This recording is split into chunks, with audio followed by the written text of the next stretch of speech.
Selamat sore, Assalamualaikum warahmatullahi wabarakatuh.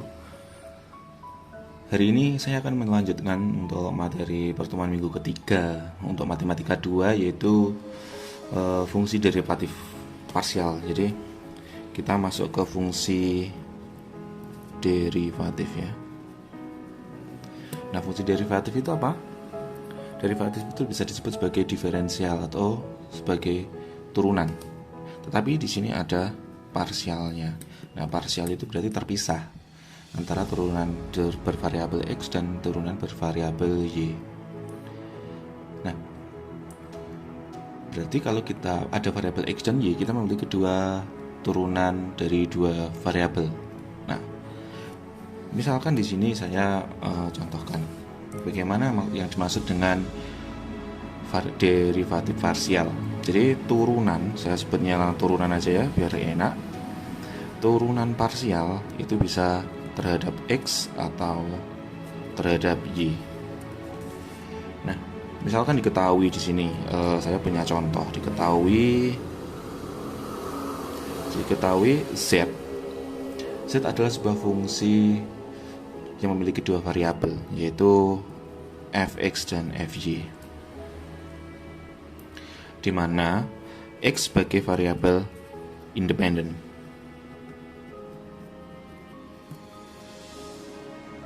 dan Y sebagai variabel tertentunya.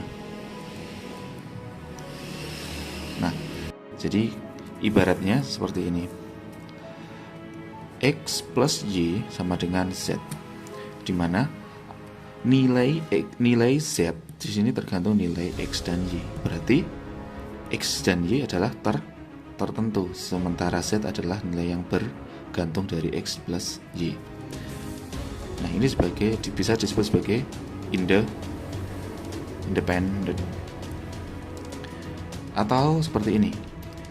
Menurut soal yang di atas tadi, contoh yang di atas tadi, X adalah independen. Berarti X sama dengan 2Y.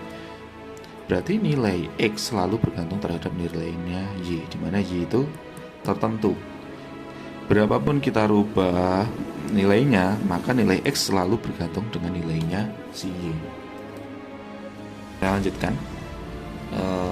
Bagaimana caranya menurunkan sebuah fungsi menggunakan turunan parsial. Jadi untuk menurunkan turunan parsialnya, kita harus menurunkan salah satu dari X dan Y. Dipilih mau X yang diturunkan atau Y-nya yang diturunkan. Nah, apabila pada sebuah persoalan atau sebuah kasus nilai yang akan diturunkan adalah nilai si Y, ya berarti kita harus menurunkan nilai si Y. Misalkan di sini saya punya contoh, jika X berubah-ubah, X-nya berubah-ubah, dan Y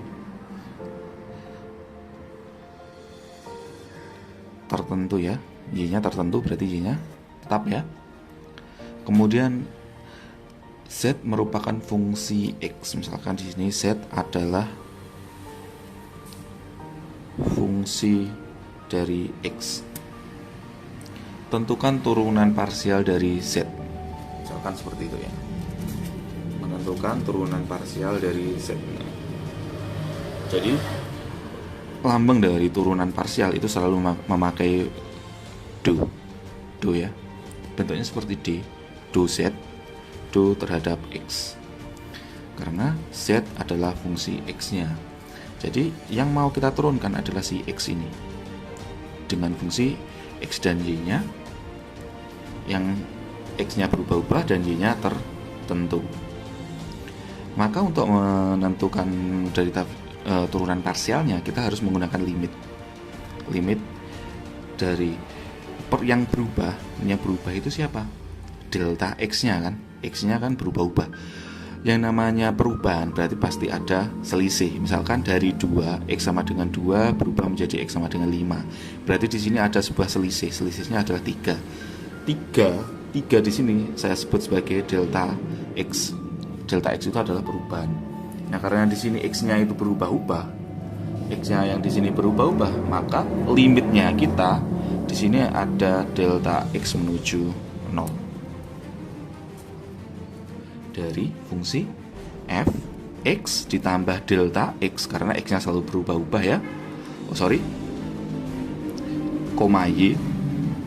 Tadi kan fungsinya fx, y. Nah, karena kita mau turunkan parsial yang mana kita tahu x ini berubah-ubah, maka di sini ada fx plus delta x, y dikurangi dari fungsi aslinya fx, y dibagi dengan perubahannya. Nah, ini adalah rumus umum dari fungsi z terhadap x apabila x-nya yang berubah-ubah.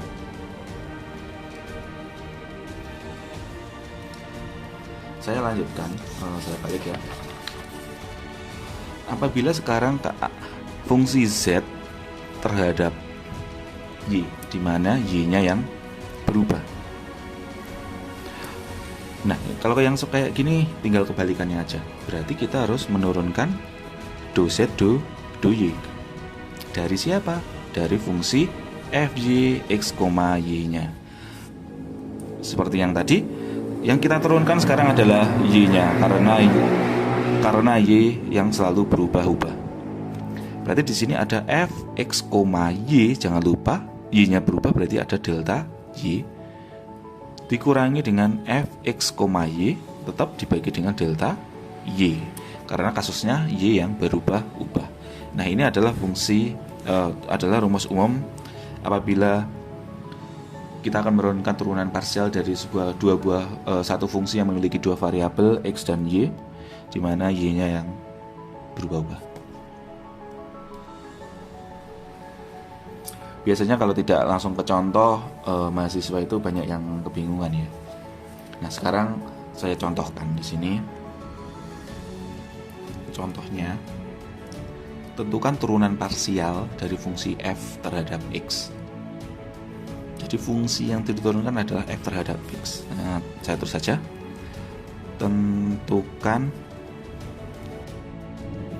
Tentukan turunan parsial dari fungsi, saya sebutnya f terhadap x. Jadi kalau ada soal kayak gini, kasus seperti ini, yang kita turunkan adalah si x-nya, bukan variabel lainnya ya. Jika saya tahu fx, y, yaitu fungsi x, y-nya adalah x kuadrat plus 2y. Jangan lupa, yang saya turunkan hanya x-nya saja. Jadi tetap kita tulis fx, y, di mana x-nya yang berubah-ubah ya. Berarti f terhadap x-nya yang selalu berubah-ubah.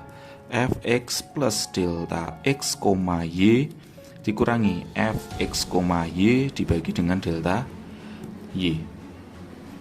Maka di sini saya menemukan nilai yaitu fx plus delta x. Di sini kita masukkan aja ya. Sorry. Limitnya hilang. Limitnya belum saya tulis ya, karena terlalu bersemangat ya. Yang atas tadi juga kayak gitu ya. Limitnya di sini juga harus ada limit delta y menuju 0. Ini jangan lupa ya. Jadi limit ini harus selalu ada. Yang di bawah juga seperti itu. Limit ini juga harus selalu ada. Oke, kalau udah seperti ini tinggal kita masukkan aja. Berarti limit x delta x menuju 0, limit delta x menuju 0 dari x plus delta x ini kan. Nah, tadi kan persoalannya di sini x-nya kuadrat, berarti di sini juga harus saya kuadratkan. Koma y, koma 2y, y-nya kan 2y. Ini dikurangi x kuadrat min 2y, jadi dimasukkan semua. Nah, dibagi dengan delta x-nya. Nah, jadi setelah sebelum nilai x yang kita proses, maka kita harus menjabarkannya dulu. Di sini ada x plus delta x kuadrat, maka di sini bisa saya tuliskan limit delta x menuju 0.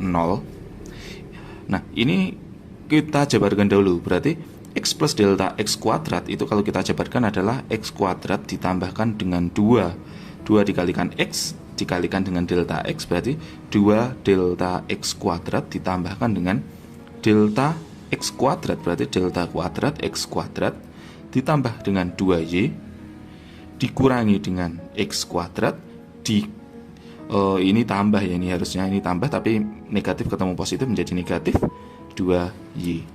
Kita bagi dengan delta x nya. Kalau sudah ketemu seperti ini, kita sederhanakan x kuadrat dengan min x kuadrat, ini dengan ini hilang ya. Min 2y dengan plus 2y hilang ya. Delta, ini pembagian ya, delta ketemu delta, ini hilang ya, 0. Yang di sini tinggal 1. Kemudian x nya yang di sini tinggal 1, yang di sini tinggal 1. Berarti saya di sini punya limit delta x menuju 0, punya limit delta x menuju 0 2x ya kan, pangkat 1 ditambahkan dengan delta pangkat 1 delta x. Sampai di sini kita masukkan limitnya.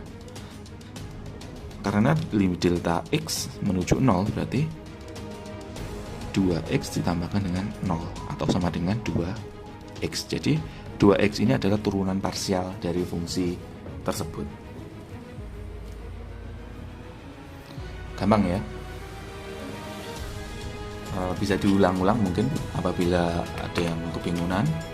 Saya lanjutkan dulu.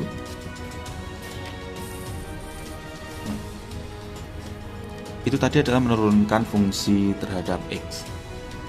Sekarang dengan masih menggunakan soal yang sama, yaitu fx, y sama dengan x kuadrat plus 2y. Tentukan turunan f terhadap y. Berarti yang kita turunkan di sini fy x, y adalah seperti ini ya. Fx, y plus delta y. Seperti, lupa, sorry. Di sini aja limitnya ya. Limit delta y menuju 0 dikurangi fx, y dibagi dengan delta y sama dengan limit delta y menuju 0 dari nilainya. X berapa? X nya adalah x kuadrat, koma y plus delta y, berarti ini ditambahkan y nya berapa? 2y, delta y nya tetap delta y ini ya, ini satu kesatuan ya, dikurangi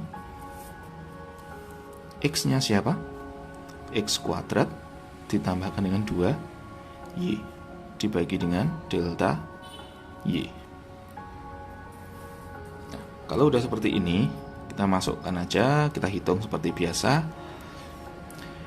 Kita pecah dulu biar mudah menghitungnya. X kuadrat ditambahkan dengan 2y ditambahkan dengan delta y, kurungnya kita buka, dia menjadi negatif x kuadrat, kurungnya kita buka menjadi negatif 2y dibagi dengan delta y.